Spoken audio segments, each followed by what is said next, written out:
For episode number 404D. Well, I am riding solo tonight. Have a guest lined up for today, but no replies back. So uh, I don't even have an intro ready to go. So we're just gonna start the show and see where this ends up going. So, yep, let's just do that. Welcome to the Whitetail Advantage Podcast with your host, Brett Bovin. Thank you for tuning in and enjoy the show.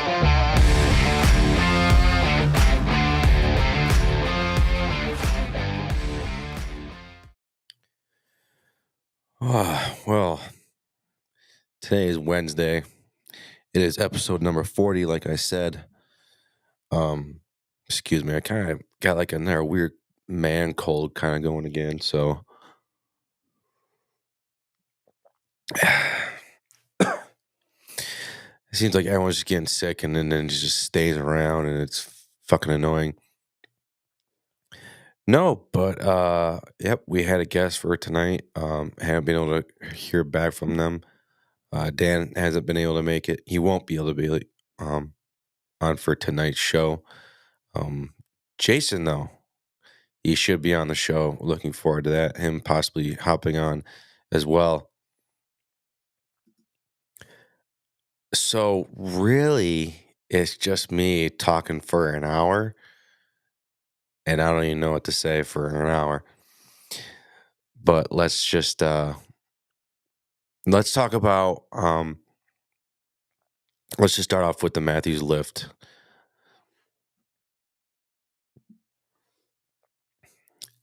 If you paid attention to our last episode and other episodes before, I was talking about getting the Matthews lift, went and test shot it, and I'm putting an order in for it on last Saturday, the whatever date that was, the 7th, 8th, whatever, I don't fucking know.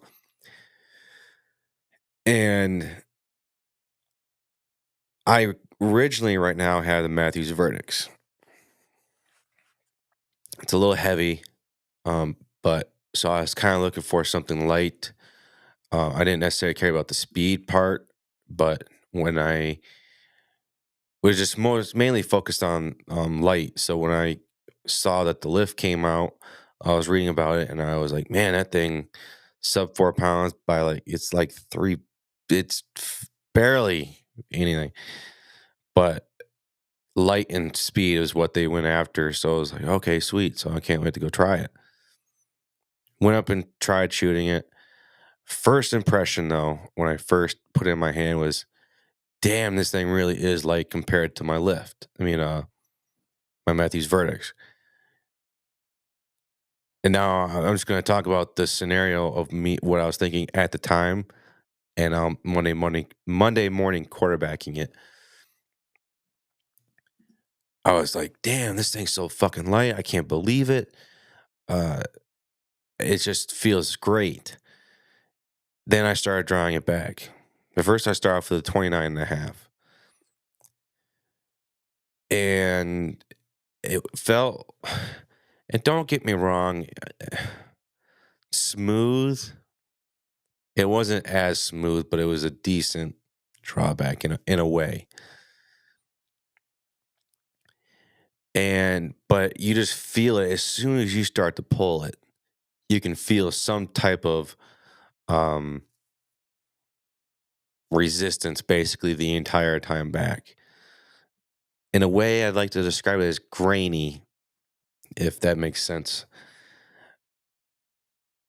Then as soon as you get back to the back wall, as soon as you're getting ready to lock it in, you feel that that V curve basically at that point because of how much speed is trying to get generated in this cam.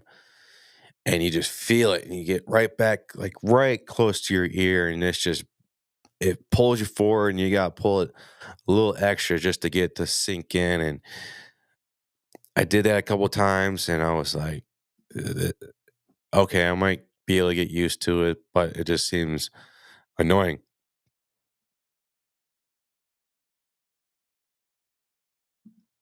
Excuse me. Like I said, I'm feel like I'm catching another head cold. It feels like, where was I? Huh. I don't remember. I really don't remember where I was at now.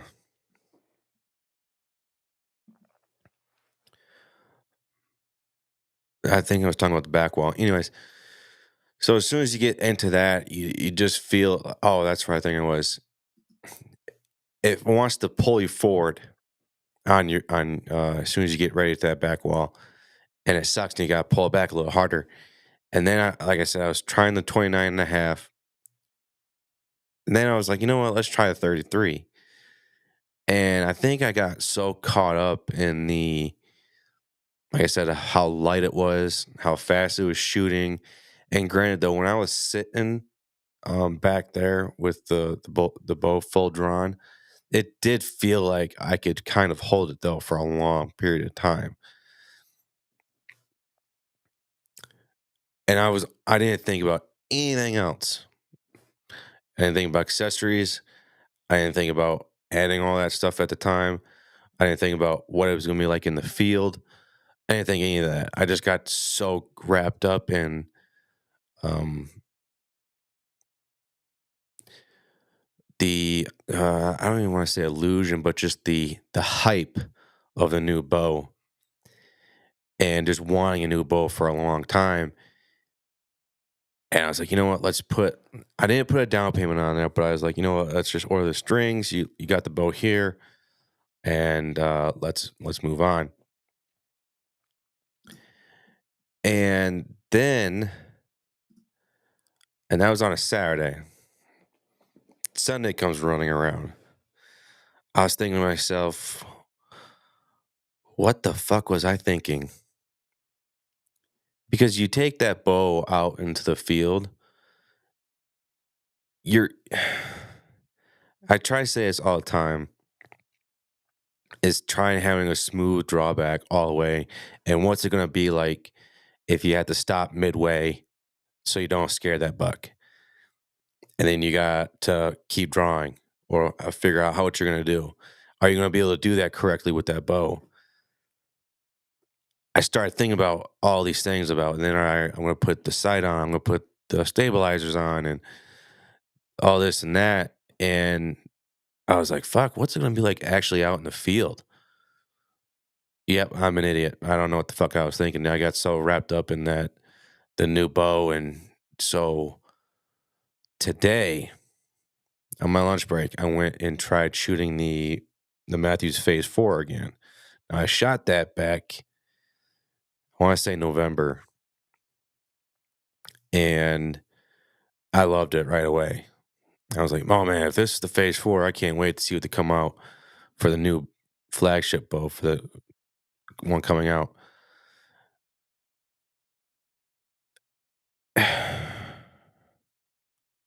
Yeah, that lift, I don't know. If you're gonna go with that lift, to each to their own, I guess, but that lift, if you're gonna take that out in the field, and like I'm a huge bow owner, that's all I hunt with. But if to me, and I'm not saying I'm Mr. King of archery or anything like that, but I've been hunting with a bow only since I was 12. I shoot a bow constantly.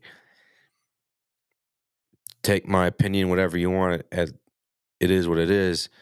But you take that bow and you're brand new into hunting, or you have maybe 5 years, and you take that bow out into the field and you have a giant buck at 50 yards, 60 yards.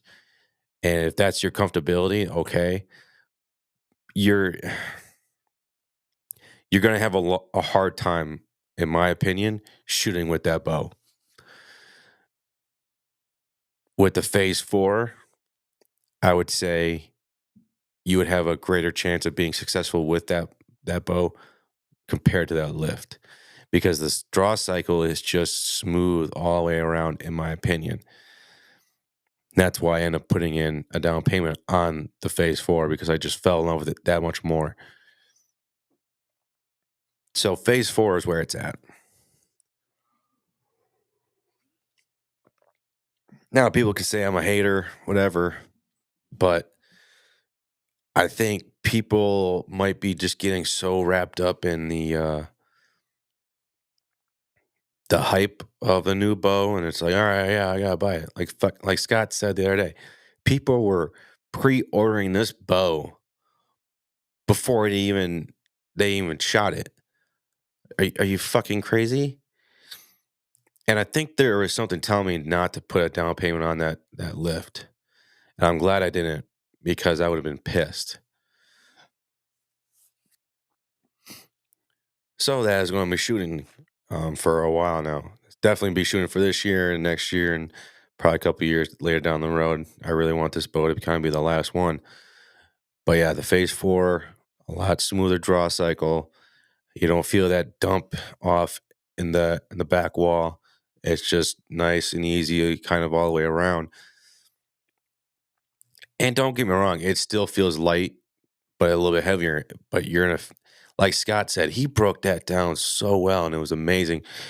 If you have a baseball in your hand, in one hand, and you have a cinder block in the other, the baseball in your hand, you're going to be moving that one around a lot.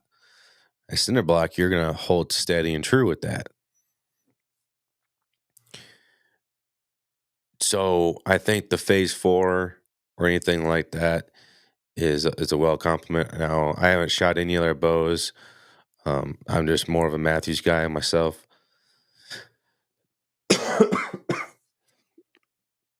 But yeah. So that took up 15 minutes of the show. Again, hopefully Jason comes on the show. Dan couldn't make it. We got stood up tonight. Not gonna lie. So I don't know how to feel about that.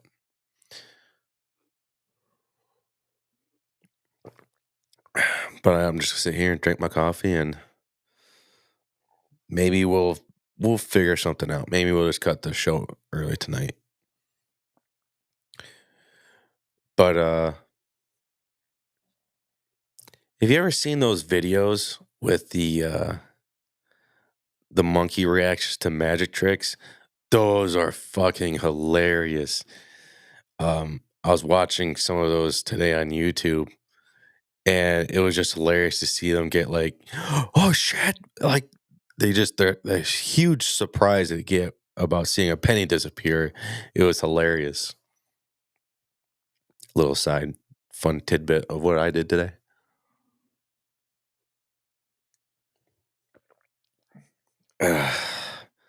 But hey, if anyone wants to come on the show with me tonight, the number's right there on the screen.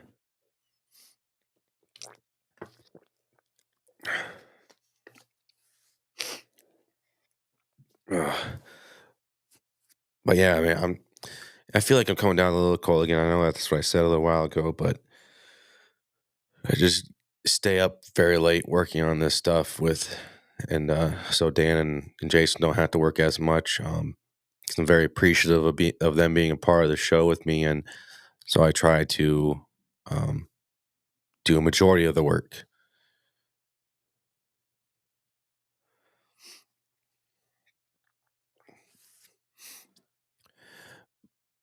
There's a couple things though that, well, one thing first off, I feel like people can hate me for this opinion or dislike me or whatever, but I feel like shows that talk about, oh, well, you need to not really care about the antler size and this and that. I feel like it's kind of like they're kissing ass in a way or being politically correct.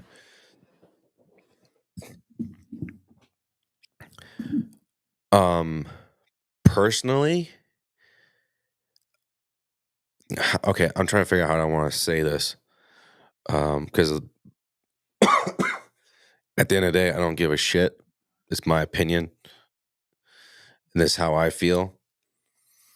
Um, Shows that just when they get on there, it's like, oh yeah, you shouldn't care what the antler size is. Just go out there and shoot. And granted, that is what we've said on the show. But I've also said if it gets your jolly going, go ahead and take it. Have fun with it. Enjoy hunting. But I feel like humans are competitive um, by nature. And for me, I like to look at it as I'm for me, I want to get every human, every hunter wants to get the biggest, baddest buck. They're going to do whatever they can to get that buck.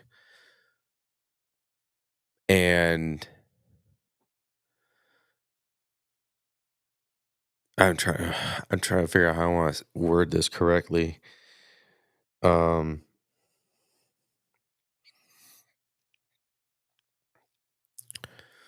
huh.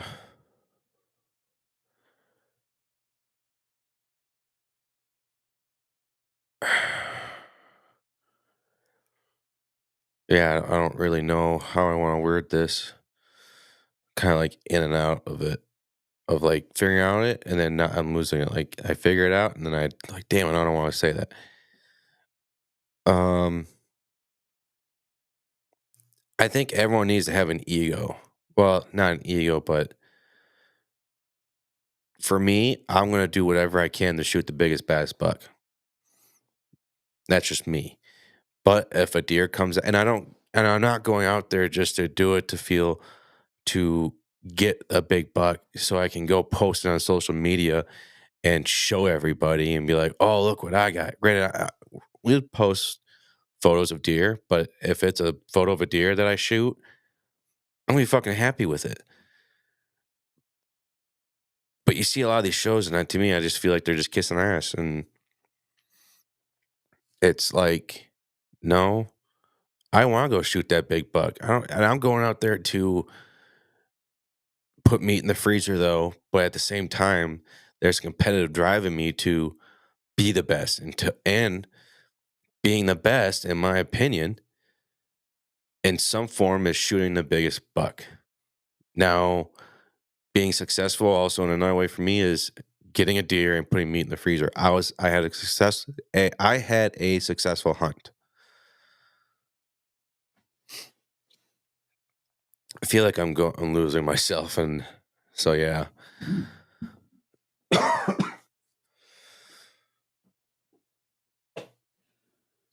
Yeah, it's Wednesday, March 13th, but it feels like Friday the 13th, like it just cursed.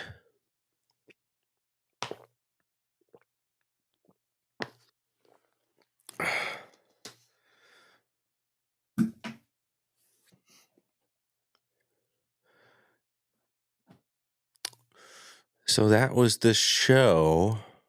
I think we might just call it an early show, and it is what it is. It's really, I can't sit here and talk about it for an hour. I don't know what it is, but yeah.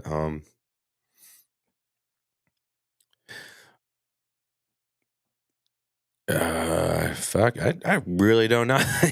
You really don't know uh, where to go from here because you get so wrapped up. All right, yeah, you could try and coordinate everything, and then when it doesn't happen, it's like, oh shit, what the fuck to do now?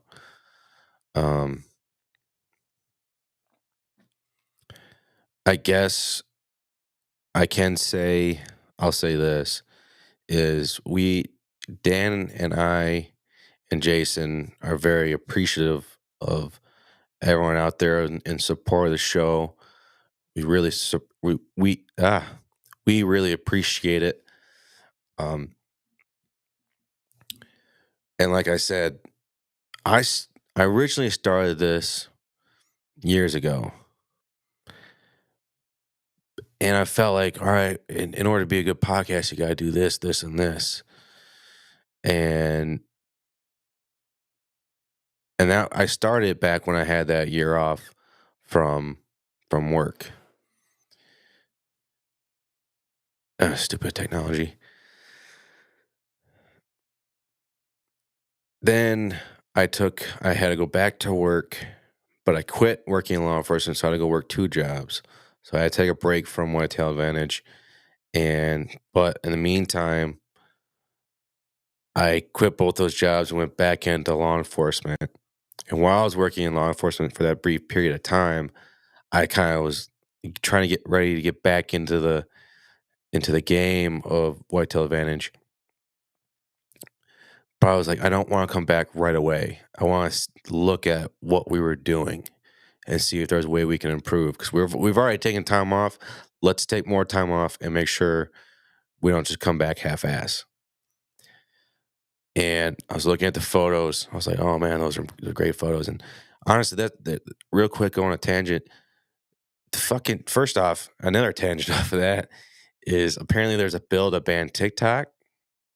So I'm glad we were never going on TikTok to begin with, because in my opinion, TikTok just rots the fucking brain, and maybe the house sees that.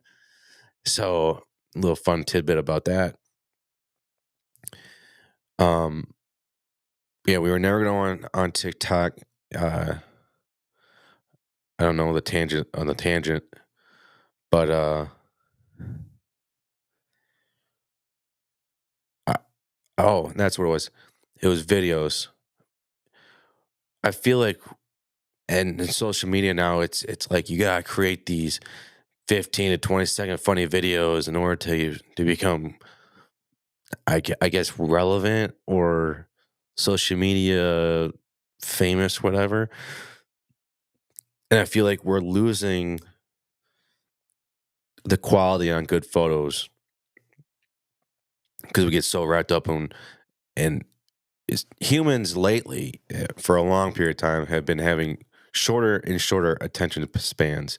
So you create these 10-15 second videos, you're just feeding into it, and you're decreasing that attention span even more. You're making the situation worse. So that's why we never wanted to get into the videos. I was like, nope, I don't want to fucking do that. I want to create good content, good quality content.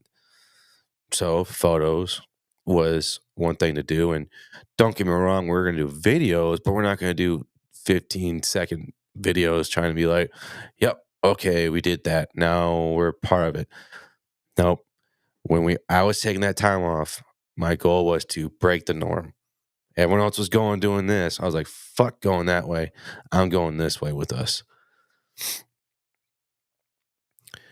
And when I listen back on like the first 12 episodes of the podcast, it just, in my opinion, I felt fucking bored listening to it.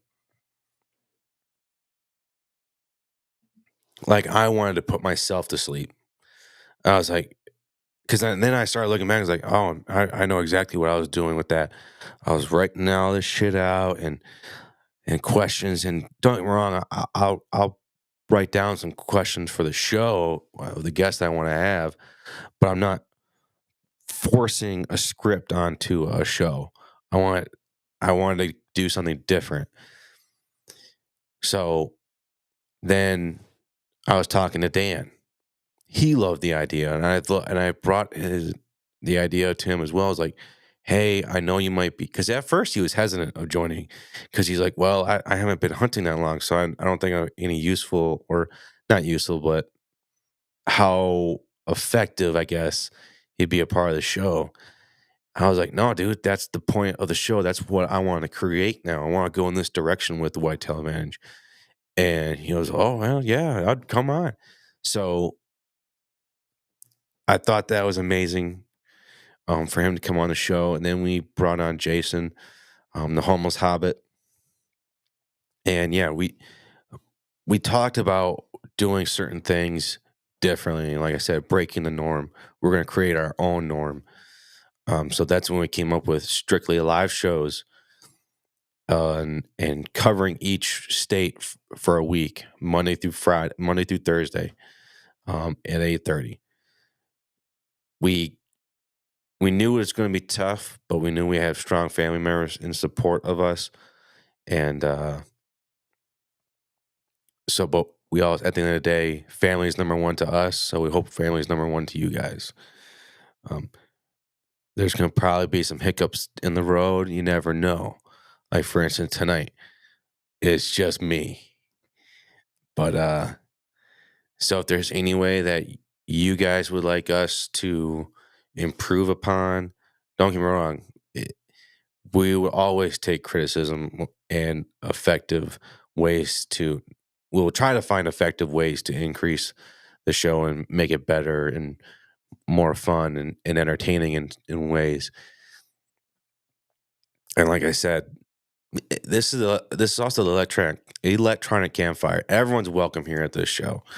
Whatever you want to talk about, text, call into show, whatever it is, this is your show. Like I said, we call it the people show.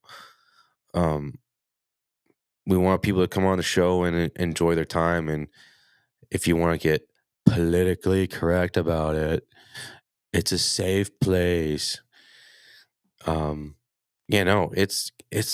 We wanted to create a platform for the average Joes of coming on here and sharing their once in a lifetime hunt of, oh, we shot this amazing turkey and we would love to share it. And we'd love to get their advice and stuff like that.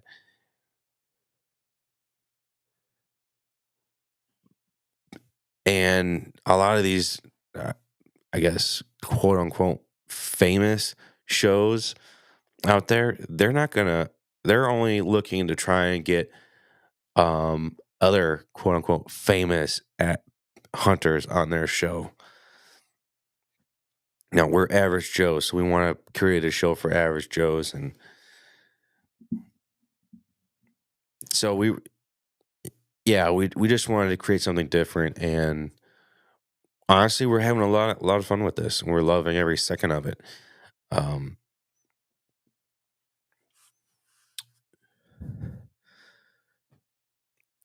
But that is that. I have nothing. So I would also like to apologize. I already knew Dan couldn't be on the show tonight. So he has an excused absence for today. But I knew Jason, he might be on the fence as well because of his schedule. So I knew I would be going solo as well. I think there was some miscommunication maybe with our guest tonight. No hard feelings. I get it. I get shit sometimes gets mixed up and stuff. But we are all, real quick side note before I end the show tonight, because I'm not going to sit here and ramble on for another half hour. So one thing I'm going to be trying to do different, but we're going to try to, once we have guests lined up for that date, time, we're going to try to schedule it on here so it's kind of pre-up on our YouTube page. So it's going to kind of be like an upcoming show. Like, for instance, I did our test run.